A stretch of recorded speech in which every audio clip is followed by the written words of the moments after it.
I have a bad habit of talking to myself.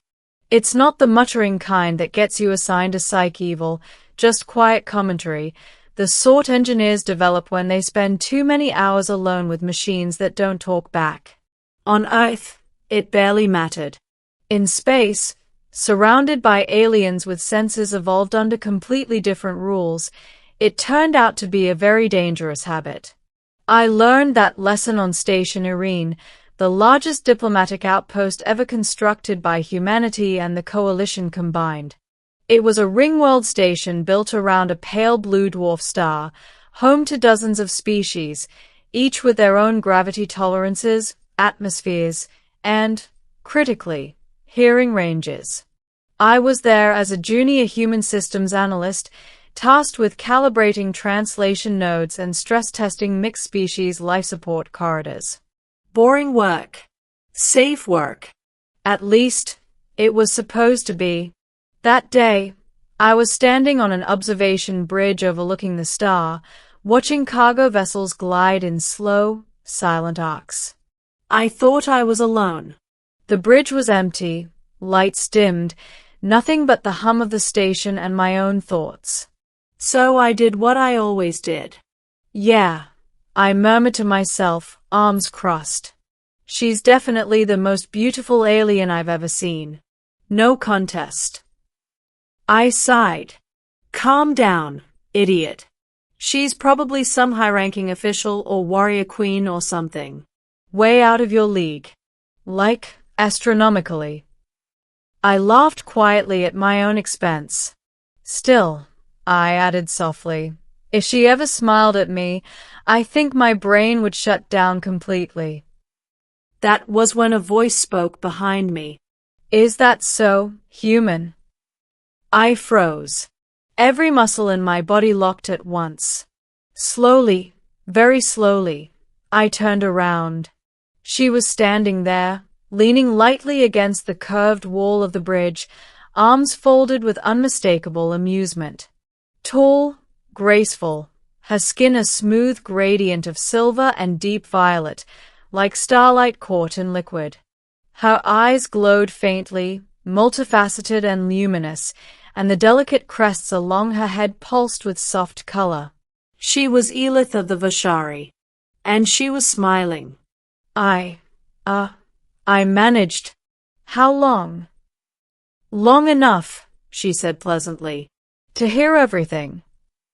I wanted the floor to open and eject me into space. The Vashari were not known for humor. They were one of the oldest species in the Coalition, biologically optimized for awareness, enhanced hearing, heightened emotional perception, and a cultural tradition that valued honesty so brutally direct it made most diplomats sweat.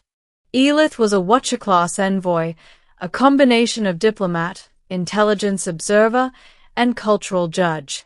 Her presence alone made entire delegations triple-check their words. And I had just admitted, out loud, that I found her beautiful. To myself. Or so I thought. I'm really sorry, I blurted. I didn't realize anyone was. I talk to myself sometimes. Anne. Yes, she interrupted gently. I have noticed. My heart dropped. You have. You often do it when you think no one is listening, she said. Your tone changes, becomes unguarded. Her smile widened just a fraction. It is rather charming. I stared at her, certain my face had turned the approximate color of a warning beacon. You're not offended? I asked carefully. Why would I be? She replied. You spoke honestly. There was no threat. No attempt at dominance. Merely admiration. She stepped closer, her presence warm and oddly calming. In Vashari culture, she continued, we value what is spoken when one believes they are alone. That is where truth lives. Great. So my inner monologue had just been culturally validated. We stood there for a moment, the station humming around us, the distant star casting slow-moving light across the bridge. I should probably leave, I said weakly, before I embarrass myself further. Elith tilted her head, studying me with those glowing eyes. Why? She asked. You were far more interesting before you realized you were being heard. I blinked. Interesting how? You criticize yourself, she said. You admire without expectation. You assume rejection without resentment. These are unusual traits among spacefaring species. I shrugged. Humans are good at self-doubt. Yes, she agreed. And yet you keep moving forward regardless. That contradiction fascinates us. Us. Plural. You've been observing humans. I asked. Closely, she said. Your species speaks aloud when alone, externalizing thought.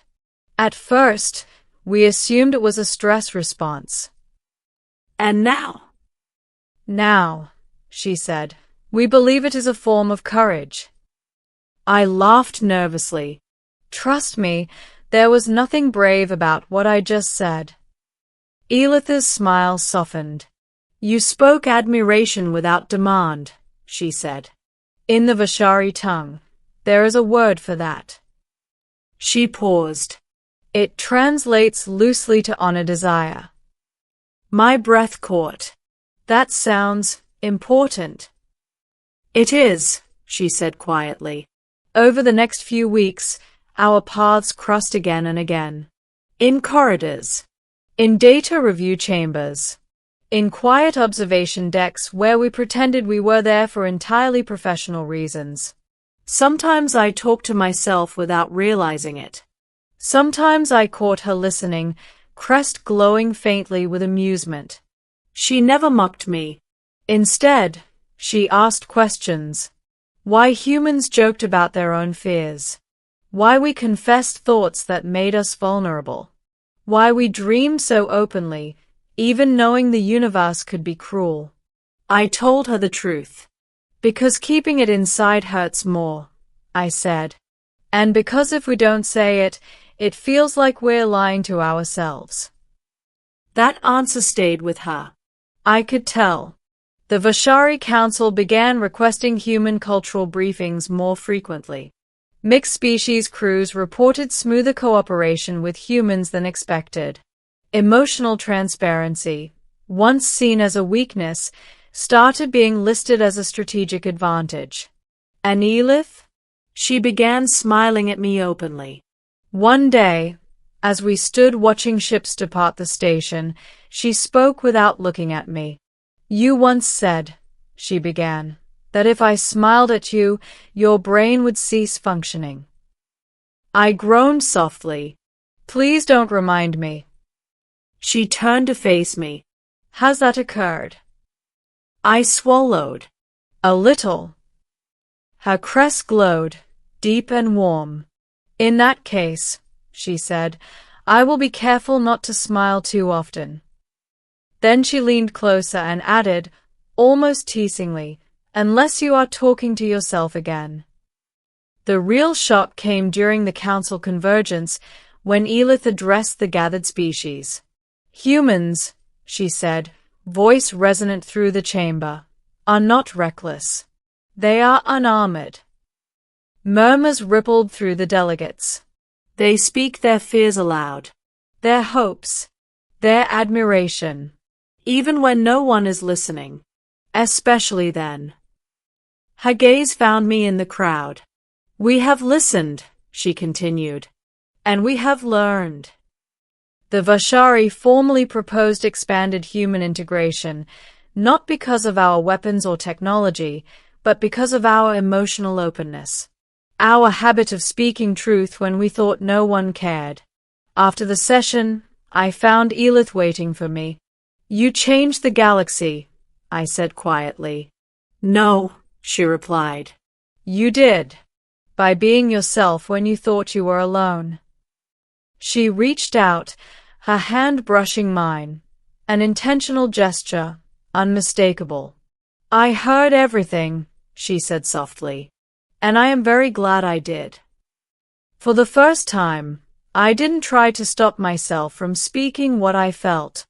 Then maybe, I said, smiling back, I should talk to myself more often. Her laugh, clear, warm, alien, and beautiful, echoed across the station. And the universe listened.